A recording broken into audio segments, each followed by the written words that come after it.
Good morning, children. Welcome to our online science class. Today we are going to start new topic, pollution. What is pollution? Pollution is the introduction of harmful material into the environment. These harmful material are called pollutant. Pollutant can be natural, such as organic ash. They can also be created by human activity, such as thrash or runoff produced by factories. Pollutant damage the quality of air, water, and land. Types of pollution. There are different types of pollution: water pollution, air pollution, solid waste pollution, and noise pollution. Children, today we are going to learn about water pollution. Contamination of water bodies by human activities is called water pollution.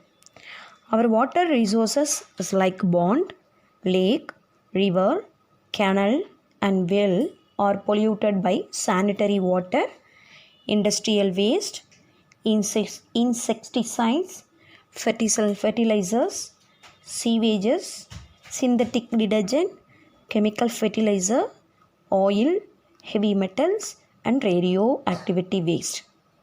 These unwanted and harmful substances which pollute water are called water pollutant. Let us see what are the sources of water pollution. The major source of water pollutions are industrial waste, sewage, domestic waste, chemical fertilizers and insecticides, synthetic detergent and oil spill. First one, industrial waste. The discharge of untreated industrial waste from the industries into rivers and lakes is one of the main causes of water pollutions. The industrial waste contain harmful substances such as acid, alkalis, and hot water. The chemicals like arsenic, lead, mercury, and cadmium are released by the industries and it leads to toxicity in plants and animals. These are called industrial waste. Next source is sewage. The dumping of sewage into rivers and lakes is called the second major cause of water pollution in big cities. Domestic waste. Food waste, soaps and detergent, garbage, wrappers, plastic and other materials carried by the following water pollute the water bodies: chemical fertilizers and insecticides. The excess use of fertilizers and pesticides causes water pollution because these chemicals are washed into rivers and lakes with rainwater. They pollute the soil and underground water also. Pesticides like DDT, that means dichlorodiphenyl trichloroethane, enter the bodies of aquatic animal and reach the human body by way of food chain. Synthetic detergent. Excess use of synthetic detergents for washing purpose produce foam and they pollute the water. Oil spill. Oil leakage on the surface of the sea affect a marine organism. These are the sources of water pollutions. Next, how we prevent of water pollution? Excess use of fertilizers and pesticides should be avoided in agricultural land. Use of synthetic detergent should be minimized or biodegradable detergent should be used. Then trees and shrubs should be planted along the banks of the rivers or lakes. Then next one, plastic waste food material and vegetables should not be thrown into open drains. Then proper sewage treatment and management should be implemented. These are the prevention of water pollution. Next topic, waterborne diseases. Illness caused by the organism present in the untreated or contaminated water is called waterborne diseases. They are responsible for morbidity and mortality in all age groups, particularly among children under 5 years of age. It is believed that 80% of all diseases in the world are caused by inadequate sanitation and polluted water. Poverty, illiteracy, overcrowding, and low health service are also directly or indirectly responsible for the prevalence of these diseases. What are the types of waterborne diseases? See children, diarrhea, dysentery, typhoid fever, cholera, hepatitis A, hepatitis E. These are the types of waterborne diseases. So what are the symptoms for this waterborne diseases, children? In diarrhea, indigestion, sweating, abdominal pain, vomiting, stomach cramps. So these are the symptoms of diarrhea. Next, blood in stool, indigestion, vomiting, dehydration, fever, weight loss. These are the symptoms of dysentery.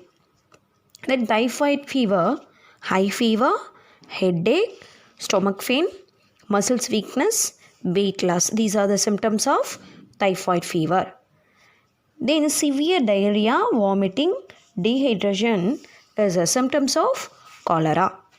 Vomiting, fever, dark urine, itching, yellow skin and eyes, lack of appetite. These are the symptoms of hepatitis A. Next, vomiting, fever, dark urine, itching, yellow skin and eyes, lack of appetite. These are the symptoms of hepatitis E. So these are the symptoms of waterborne diseases. Then how we prevent waterborne diseases? Good personal hygiene should be practiced and basic sanitation should be improved. Chlorinated and boiled water should be used for drinking. Drink boiled or pasteurized milk. Dispose infections waste properly. So these are the prevention of waterborne diseases.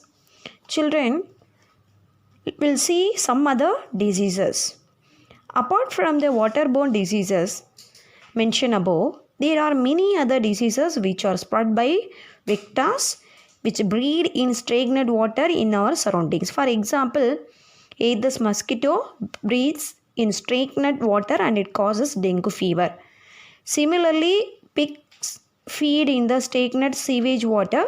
The pigs infected by the virus spread swine flu. Let us see one by one, children. Dengue fever.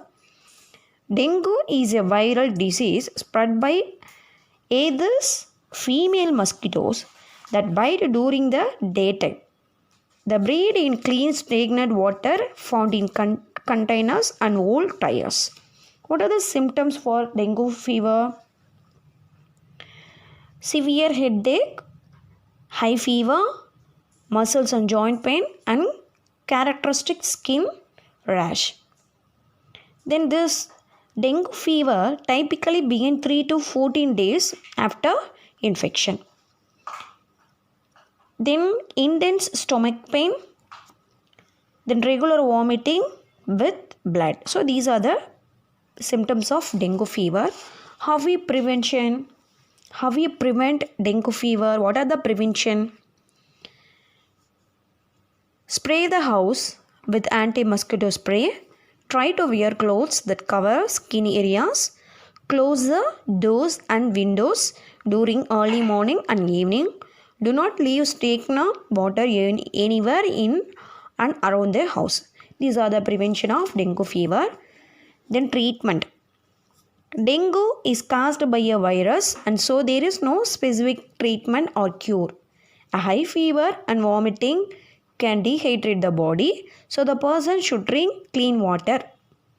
Dehydration, salt can help replace the fluids and minerals lost in the body. Taking painkillers like Tylenol and paracetamol can help to reduce the fever and pain. Next disease, swine flu. Swine flu is a respiratory disease caused by influenza virus that infect the respiratory tracts of pigs and results in walking cough. It can be transmitted to human being. People who are constantly exposed to pigs are at risk of swine flu infection. By keeping our surroundings free from the sewage water, we can avoid exposure to pigs. So these are the some more diseases: dengue, fever and swine flu. You understand, children? Okay. Today itself we completed the second lesson. We will meet in the next unit. Thank you, children.